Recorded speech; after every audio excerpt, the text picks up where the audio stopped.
अस्सलाम नाज़रीन, आज 23 मार्च है। इरफान खान साहब आज पाकिस्तानी काउंसलर गए हुए थे। कुछ इस हवाले से बात होगी, कुछ पाकिस्तान की सियासी सूरत हाल भी बात करते हैं। मेरे साथ आज नसीर साहब भी हैं, क्योंकि मैं यहाँ आया हुआ रूडी साइन। सलाम अलैकुम खान साहब। खान साहब, ये बताइए कि आज 23 मार्च के हवाले से क्या आज वहां पे प्रोग्राम चला जनाब? जी, वहाँ रूटीन का हर 23 मार्च 14 अगस्त को जो है कौमी परचम लहराया जाता है जी, उसकी तकरीब मुनक़िद होती है। तो पहले तो वो इन्विटेशंस दे के इनवाइट किया करते थे, लेकिन बाद लोगों को गिला शिकवा हो जाता है, कभी हमें नहीं मिलाया, ये नहीं मिलाया। तो उसके बाद उन्होंने उसको ओपन कर दिया हुआ है, जी, वो एक सर्कुलर सा निकाल देते हैं कि भाई हर पाकिस्तानी इन्वाइटेड है, जी, जो भी वहाँ आना चाहता है उस तकरीब में शमूलियत के लिए। जी, तो आमतौर पे तो अगर छुट्टी का दिन हो तो काफी बड़ी गैदरिंग हो जाती है, छुट्टी ना हो तो फिर गैदरिंग जो है मुख्तसर होती है। जी, आज भी आपको पता वर्किंग डे है, कुछ ऐसा लगता था कि अदम एतमाद की तहरीक का असर यहाँ भी है और सियासी जो कारकुनान है वो कम नजर आए। आमतौर पे बड़ी तादाद में यहाँ शामिल होते हैं, लेकिन आज बहरहाल बहुत कम तादाद थी पाकिस्तान एम्बेसी के अंदर। और हस्ब मामूल वहाँ कौमी परचम लहराया गया और सबने उस वक्त कौमी तराना मिलकर गाया और बाद में सदर पाकिस्तान का पैगाम पढ़ के सुनाया गया, जो हमारे वाइस काउंसलर हैं जो नई आए हैं मज़ार शरीफ से ट्रांसफर होके, शफात कलीम साहब, ठीक, तो उन्होंने जो है वो सदर पाकिस्तान का पैगाम पढ़ के सुनाया। इसमें ज्यादातर तो सियासी जद्दोजहद का जिक्र था जो पाकिस्तान के लिए की गई, और उसमें जो बट्टो पार्क में करारदाद मंजूर हुई थी 23 मार्च को, उसकी अहमियत बयान की उन्होंने। और ज्यादातर उन्होंने फिर एहसास प्रोग्राम और जो हेल्थ कार्ड तहरीक इंसाफ के हुकूमत ने 2 प्रोग्राम शुरू किए हैं, उसके ऊपर काफी लंबा हम सब पैगाम में था कि इससे अवाम, पाकिस्तान के अवाम के लिए क्या फायदा होगा। ये बहुत बड़ा इकदाम उन्होंने करार दिया तहरीक इंसाफ की हुकूमत ने। आम आदमी गरीब के लिए ये 2 जो प्रोग्राम शुरू किए ये बहुत ज्यादा कारआमद होंगे। इस तरह सदर पाकिस्तान का पैगाम था। उन्होंने तो ज्यादातर जो है जो कुछ कश्मीर में हो रहा है आजकल उसको मौजूद बहस बनाया कि आप देख लें कि भाई हिंदुस्तान में मुसलमानों की जो हालत जार है, जिस तरह हिंदुइज्म फरोग पा रहा है और जगह जगह मुसलमानों पर हमले हो रहे हैं, इससे साफ पता लगता है कि भाई अगर हम मुसलमान और ये पाकिस्तान में अलहदा ना किया जाता, अलहदा मुल्क ना बनता, या वो करारदाद पास ना होती, वो तहरीक ना जोर पकड़ती जिसकी वजह से पाकिस्तान बना, तो आज मुसलमानों की हालत जो है, जो हम पाकिस्तान के हिस्से में रहने वाले हैं, वो भी वैसी ही जिंदगी गुजार रहे होते जैसे कि हिंदुस्तान में इस वक्त मुसलमान लोग गुजार रहे हैं। और बाकी उन्होंने ये कहा कि भाई हम तहरीक इंसाफ की हुकूमत जो है वो अकलियतों को आम शहरियों के बराबर हकूक देने के लिए जद्दोजहद कर रही है, और रियासत के जो तमाम इंसान है उनको हम चाहते हैं कि इंसानी हकूक का ख्याल रखा जाए उनके दरमियान। ये सब ऊपर की बातें थी जो आपको भी पता है, जो कुछ पाकिस्तान में ग्राउंड तो हो रहा है वो आपको भी नजर आ रहा है। ये एक आम सब पैगाम जिस तरह हर दफा किया जाता है। उसके बाद कौंसल जनरल साहब जो है जाहिद हुसैन साहब, उन्होंने खिताब किया और उन्होंने कमेटी का शुक्रिया अदा किया कि भी बहुत कमेटी जो है हमारे साथ काम कर रही है, और आज भी आप लोग भी आए हैं, खवातीन भी आई हैं, और ये इस बात का मजा है कि आप पाकिस्तान से मोहब्बत करते हैं और आप हमारे काम को अप्रिशिएट करते हैं, हमारे साथ ताउन करते हैं, जिसके लिए हम आपके बहुत ही ममनून है।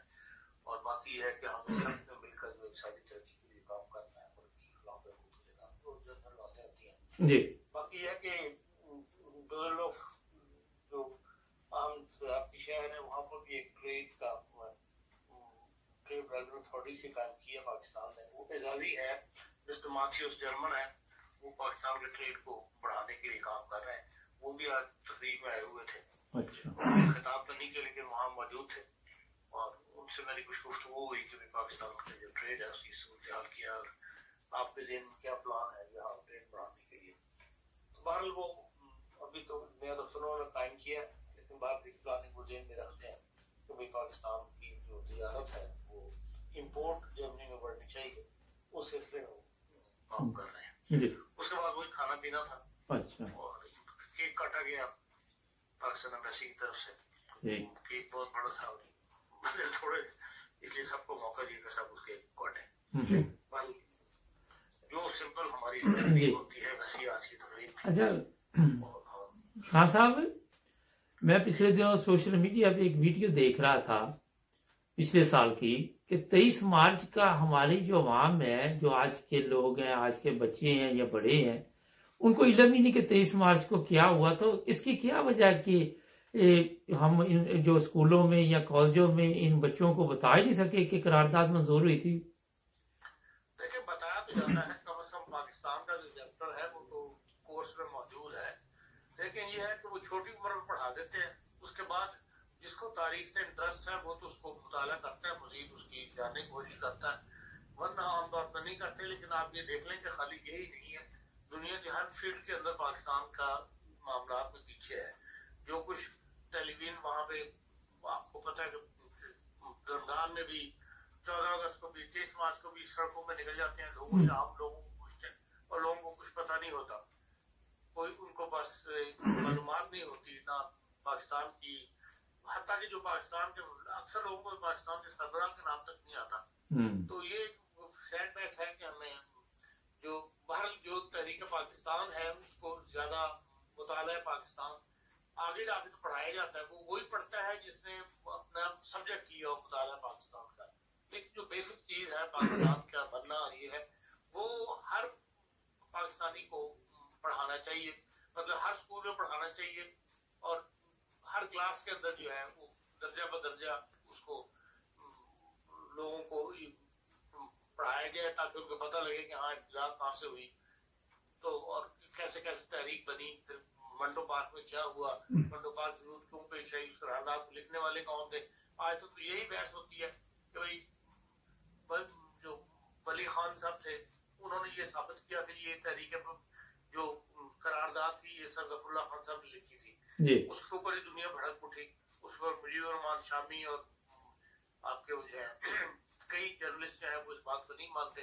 वो जो महमूद साहब फौत हो गए तो वो अपने आप को बहुत ज्यादा वो तारीखान समझते थे, खुसूसन पाकिस्तान के मामले में सफदर महमूद साहब वो भी इस बात को आखिर दम तक नहीं माने कि वो करारदाद सफरुल्लाह खान साहब ने लिखी थी। और वली खान साहब ने ऐसे पेपर शाया किए हैं जो उन्होंने वहां देखे बरतानिया की लाइब्रेरी के अंदर, उन्होंने वो अपनी किताब का हिस्सा बनाया उनको बकायदा। तो ये एक इख्तिलाफ की बात है पाकिस्तान में, अभी तक दुनिया को सही मालूमात जो है वो या तो छुपाई जाती है या जो जिस तरह तारीख को बयान किया जाता है, तारीख के अंदर ये नहीं देखा जाता कि भाई ये किस तरीके से था, ये किस सियासी नजरियात इसके क्या थे। जो तारीख असल तारीख होती है वो बयान कर दी जाती है कि हाँ ये वाकयात हुए हैं, ये हमारी तारीख का हिस्सा है। उस तरफ अभी तक हम नहीं आए और जिसकी वजह से है कि आवाम की दिलचस्पी कम होती चली गई और आज ये है कि हाँ साहब, आपने अभी थोड़ी देर पहले बताया कि अकलियत जो है उनके हकूक का ख्याल रखा जाएगा। पाकिस्तान में ये अकलियत का लफ्ज कोई जरूरी था कि लाना के ये इसके बगैर भी सिलसिला चल सकता था, सिस्टम चल सकता था? देखिए ये नाम इस तरह नहीं लिया जाता है, ये असल में शुरू हुआ है 74 के बाद। उसके बाद एक मजहबी तबका ऐसा पैदा हो गया जो बार बार इस बात को जताना चाहते हैं और ये जाहिर करना चाहते हैं कि भाई ये अकीदत बार बार अकीदत का नाम लेंगे तो जाहिर बात है कि भाई जो अकीदत है जिसको वो कह रहे हैं वो खुद ब खुद दबते चले जाएंगे। हर मामले में उनकी जो है वो जैसे कहना चाहिए नेगेटिव पहलू के तौर पर उनको लिया जाएगा, तो फिर वो चीज बढ़ जाएगी जो कि मजहबी तबकात का ख्याल था और उनकी पॉलिसी थी, वो उसमें कामयाब रहे। और इसलिए पाकिस्तान में अक़लियत का नाम बहुत ज्यादा लिया जाता है, वरना दूसरे इस्लामी मुल्कों में कोई ऐसा नाम जो है बतौर अक़लियत के नहीं लिया जाता। या आप जर्मनी में रहते हैं, यहाँ आपको कौन कहता है कि आप अक़लियत है, हालांकि मुसलमान या अक़लियत के अंदर है, लेकिन किसी भी जिंदगी के दायरे के अंदर कहीं पे भी कोई हमें ये नहीं कहता था कि आप जो है वो अक़लियत से आपका ताल्लुक है। जो कानून बनता है वो सबके लिए बनता है, जो कैंडिडेट मिलता है वो सबको मिलता है, जो यूनिवर्सिटी का बाफिक मिलता है वो हर स्टूडेंट को मिलता है, चाहे उसका मजहब कोई भी हो। तो हमारे यहाँ ये है कि ये तफरीक पैदा की गई है कि जी आप रमजान की चीनी नहीं देनी, ईद की चीनी नहीं देनी कि आप अक़लियत है, आप मुसलमान नहीं है। इसके समय जब वाकयात माशरे में बढ़ते चले गए तो फिर ये कि वो एक अक़लियत का लफ्ज़ जो है वो एक तफरीक बन के सामने आया है, वरना आमतौर पे दुनिया में ऐसा रवाज नहीं है।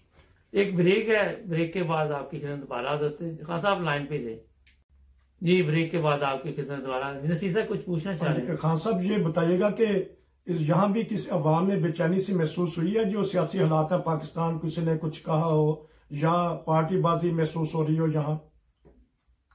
देखिए, मैंने शुरू में बताया था कि आज की इजलास में जो सियासी लीडर, जो मुकामी यहाँ पे सियासी जमातें बनी हुई हैं, उनसे मुंसलिक लोग हैं, वो आज बहुत कम नजर आए थे। और उसकी वजह मुमकिन है ये हो कि भाई, या तो ये हो सकती है कि भाई आप वर्किंग डे था, लेकिन ज्यादातर सारी बड़ी उम्र के हैं जो यहाँ पे सियासी लीडरशिप जो है मुकामी, तो आमतौर पे तो आते हैं वर्किंग डे पे। आज ना आने का मकसद ये भी हो सकता है कि भाई क्योंकि अदवा इत्तेमाद तहरीक की पेश की गई है, तो इसलिए लोगों ने सपोर्ट नहीं करना चाहते वज़ीर आज़म इमरान खान को आज के प्रोग्राम में शामिल होकर। क्योंकि बहरहाल जो भी है वो मंसूब तो तहरीक इंसाफ की गवर्नमेंट से होगा ना, वही उन्हीं का पैगाम पढ़ा जाएगा। बिल्कुल। अच्छा खान साहब, तो उस वजह से लोग कम थे। हाँ सर, ये पिछले दिनों इमरान खान की भी एक तकरीर आई थी, वहां पे भी मजहबी कार्ड खेलने की कोशिश की। ये समझते हैं आपके ख्याल में, क्योंकि आप तो माशाल्लाह काफी अरसे से सहाफत से आपका तल्लुक है, कि जो भी मजहबी कार्ड ये खेलने की कोशिश करते हैं, कभी कोई कामयाबी हुई इनको? देख लें, तारीख आपके सामने है, कभी भी कामयाबी नहीं हुई। ये सब वक्ती बातें होती है, वक्ती जोश ठंडा करने के लिए, वक्ती तौर पर लोगों को बात को फाड़ने के लिए, अपनी तरफ करने के लिए मजहबी कार्ड खेला जाता है, जिसका मुस्तकिल जो है कोई असर नहीं पड़ा करता। जो कुछ MRD की तहरीक थी या उस जमाने में कौमी इत्तेहाद बना था भुट्टो साहब के खिलाफ, वो सब वक्ती जज्बे थे। उसके बाद वो सारी बातें जो है वो खत्म हो गई। तो ना वो भुट्टो साहब के काम आई बात, जो इन लोगों ने भुट्टो साहब को सपोर्ट किया था, आपने बहुत बड़ा मार्का मार लिया, वो बाद में भुट्टो साहब के खिलाफ हो गए। ये सब वक्ती बातें होती हैं जिनका कोई मुस्तकिल असर नहीं होता। लेकिन खान साहब, जो समझदार कौमें होती हैं वो तो कुछ सीखती हैं दूसरे की गलती से, तो क्या वजह हमारे लीडर क्यों नहीं सीख पा रहे ये चीजें? यही अफसोस की बात है, और यही पाकिस्तान की जो तरक्की में रुकावट बनी हुई है चीज, तो पाकिस्तान आगे नहीं बढ़ रहा किसी फील्ड के अंदर। उसके अंदर यही वजह है कि आपकी जो सोच है वो बिल्कुल महदूद होकर रह गई है। एक खास डायरेक्शन की तरफ पूरी कौम को जो है सियासी लीडरों ने लगा दिया, और सियासी लीडरों ने ही कौम को लेकर चल रहा था। जब वो खुद तंग नजर है, जब वो खुद सबक सीखने के लिए तैयार नहीं, माजी को कंगालने के लिए तैयार नहीं कि माजी में क्या कुछ हुआ और उससे क्या कुछ मुल्क को फायदा पहुंचा या नुकसान पहुंचा। बात यही है कि जो हमारे यहाँ पे जर्मनी के अंदर सियासी जमातें हैं, उन सबके साथ एक सियासी थिंक टैंक लगा हुआ है, हर एक के साथ एक सियासी थिंक टैंक बनाया हुआ है। असल में वो गौर करते हैं जो कुछ हुकूमत कर रही होती है, जो कुछ हालात देख रहे होते हैं, उसके मुताबिक वो अपने सियासी लीडरों को गाइड करते हैं, सियासी लीडरशिप को। सियासी लीडरशिप उस पर अमल करती है। हमारा ये चैप्टर है ही नहीं। यहाँ जो कुछ है, जो कायद कह रहा है, चाहे वो नवाज शरीफ है, चाहे वो जरदारी है, या वो बेनजीर है, या वो तहरीक इंसाफ का इमरान खान है, जो भी सियासी लीडरशिप है, जो वो कह रहा है, बस उसी को सारी की सारी कैबिनेट, ये सारी की सारी जो उनकी हाई कमांड होती है, वो उसी की बांसुरी बजाना शुरू कर देते हैं। कभी किसी को ये तौफीक नहीं मिली कि एक थिंक टैंक बना दें कि वो देखें कि जो हम कर रहे हैं उसका क्या मुल्क को फायदा पहुंच रहा है, आवाम को क्या फायदा पहुंच रहा है, क्या नुकसान इससे पहुंच रहे हैं, हमें कौन सी पॉलिसी इख्तियार करनी चाहिए। जब तक ये डायरेक्शन नहीं पकड़ेंगे, उस वक्त तक इसी तरह जो है वो वक्त गुजरता रहेगा, जो हम देख रहे हैं गुजर रहा है। अच्छा जी खान साहब, ये जो आज 23 मार्च के हवाले से वहाँ प्रोग्राम हुआ है इस्लामाबाद में, शकरपड़िया में, तो आया हुकूमत को अपोजिशन को बुलाना चाहिए था कि नहीं? क्योंकि ये एक मुल्की त्यौहार है, मुल्की दिन जो में पाकिस्तान मनाया जाता है, लेकिन वहाँ नजर नहीं आया अपोजिशन वाले कोई। आमतौर पे ये जो फंक्शन है, ये मिलिट्री का फंक्शन होता है, मिलिट्री परेड होती है, तो इसलिए मिलिट्री वाले सियासी लीडरों को नहीं बुलाया करते। जो हुकूमत के भी आपको वो नुमाइंदे नजर आएंगे जो हुकूमत का हिस्सा है। जो हुकूमत का हिस्सा नहीं है, चाहे वो सेक्रेटरी हो या कोई भी हो, उनको फौज इन्विटेशन आमतौर पर नहीं दिया जाता। खान साहब, आप क्या देखते हैं कि 28 तारीख को क्या आपके ज़हन में मुख्तसर बताएंगे क्या आने वाले दिनों में हो सकता है? जो अब तक का तजिया है वो यही है कि जो लोग मुनहरिफ हो गए थे वो अभी मानने के लिए तैयार नहीं है।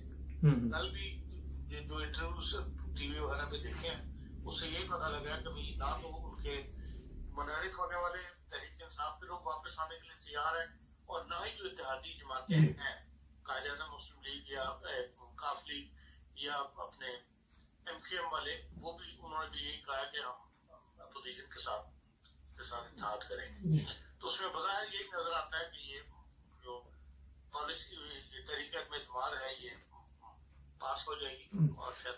अच्छा खान साहब, पास हो जाएगी इसे मुझे ये बताइए जरा कि जब से कुछ बयानात इसने यूरोप के खिलाफ दिए, रूस से मुलाकात करके किया, रूस के प्रेसिडेंट से इमरान खान, ये उस वक्त उसके बाद ये हलचल शुरू हुई है ज्यादा। तो लगता है ऐसे ही है कि भाई जो कुछ इन्होंने रूस के बारे में, रूस का जो दौरा किया है, जब इनको मना कर दिया गया था कि आप ना जाएं, उसके बावजूद उनका दौरा जो है वो शायद बड़ी ताकतों को पसंद नहीं आया और बड़ी तो हमारी अपनी जो लीडरशिप है असल में तो देखिए हुकूमत जो है वो फौज की छतरी के नीचे की जाती है और हमारे जो जितने भी फौज का हमेशा से रहा है कि उसका झुकाव वो अमेरिकन की तरफ रहा है, बरतानिया की तरफ रहा है, ऑस्ट्रेलिया की तरफ रहा है। वहीं पर जो स्टाफ कॉलेजेस हैं वो अपने अटेंड करते हैं, वहीं से वो डिग्रियां लेकर आते हैं, वहीं से वो वार कॉलेज करके आते हैं, सीखते हैं जी। हाँ सर, अमलन वो उसी तरफ रुझान रखते हैं।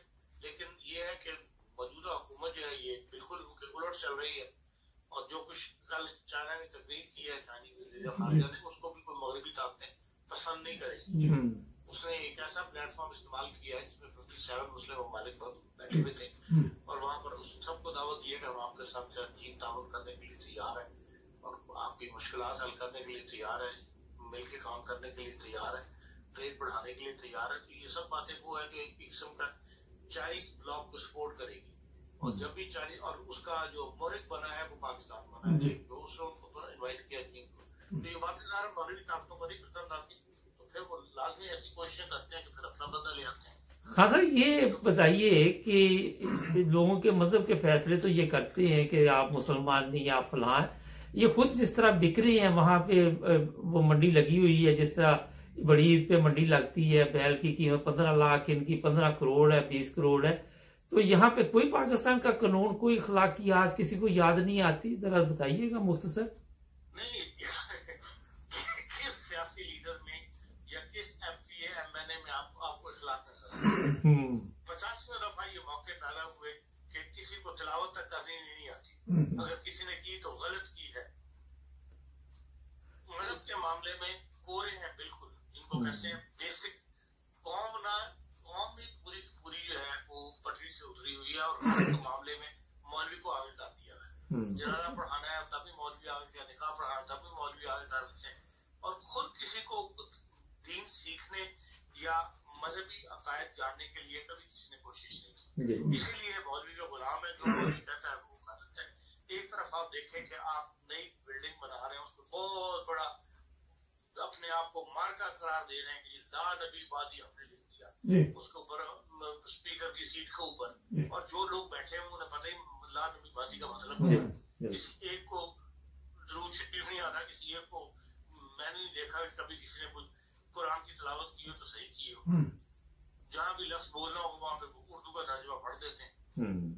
हाँ साहब, बहुत शुक्रिया आपका, थैंक यू जी।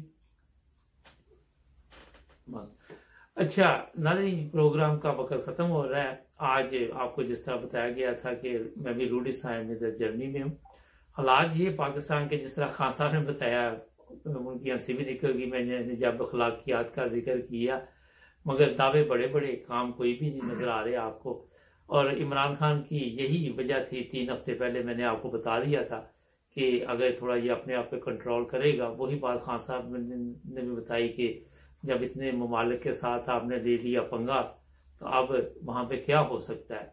नसीर साहब, आप कुछ कहना चाहते हैं? मुझे ये कि जो मुनहरफ हैं, इसके अलावा भी अगर इत्तेहादी में से एक भी पीछे हट जाता है तो इनको अपने कुर्सी बचती हुई नजर नहीं आ रही। दीवार पे लिखा गया है। अब तो बहरहाल वजीर आला पंजाब के मगर पड़ गए हैं कि उनको भी किसी तरीके से हटा दिया जाए। देखते हैं 2-3 दिन में होगा। हम इंशाल्लाह आपको हर रोज आपको तबसरे और खबरें देते रहेंगे। जी बहुत शुक्रिया नाज़रीन, अपना ख्याल रखें, जुड़े रहें हमारे साथ, मिलेंगे अगले प्रोग्राम में। अल्लाह।